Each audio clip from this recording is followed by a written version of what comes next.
Hello friends, एफ&डी क्रिएशनमध्ये तुमचं पुन्हा स्वागत आहे। आज आपण बनवणार आहोत मँगो आईस्क्रीम।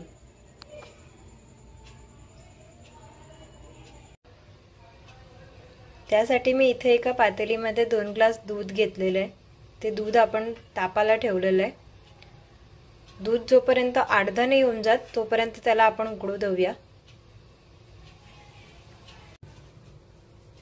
तुम्ही बघू शकताय आपलं दूध इथं उकळायला लागलंय। आता त्याच्यामध्ये आपण अर्धी वाटी साखर टाकूया। मी अर्धी वाटी घेतलीये। तुम्हाला गोड कसं कमी जास्त हवं असेल त्याप्रमाणे तुम्ही साखर कमी जास्त करू शकताय। आता या दुधाला उकळून आपण अर्धा होऊन द्यायचंय।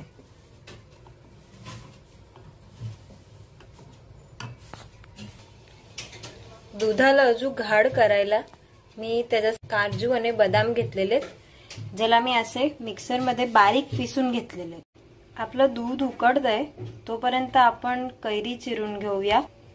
त्याच्यासाठी इथे मी 2 कैऱ्या घेतलेल्या आहेत। दोन्ही मी स्वच्छ पाण्याने धुवून घेतलेल्या आहे। आता आपण त्याला चिरूया।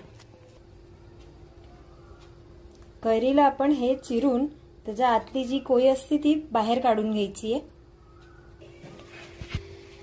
तुम्ही बघू शकताय आपला कैऱ्या चिरून रेडी आहे।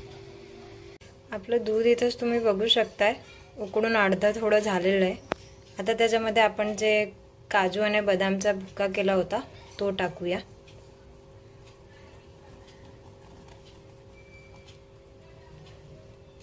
आता याला हलवून घेऊया बरोबर।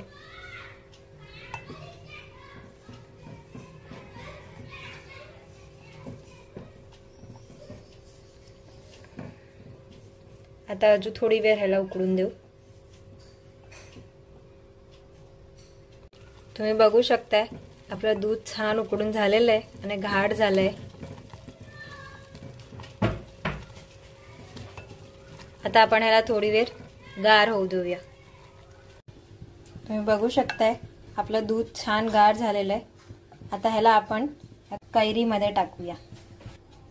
आपण दूध कैरीत भरून झालेलं आहे। आता आपण त्याला झाकून 3 ते 4 तास फ्रीजर मध्ये ठेवूया। तुम्ही बघू शकताय आपली कैरी छान गार झालेली आहे। मी फ्रीजर मधून आता त्याला काढलेली आहे। आता आपण या कैरीचे सालं काढून घेऊया।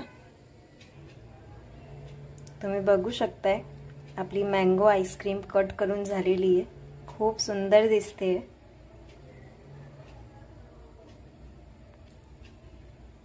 आणि मी थोडं ते दूध जे बनवलं होतं ते थोडंसं माझ्याकडे उरलं होतं, म्हणून त्याच्याने मी एक कुल्फी पण बनवून घेतली आहे। बघू शकताय तुम्ही, ती पण खूप छान झालेली आहे। Thank you for watching.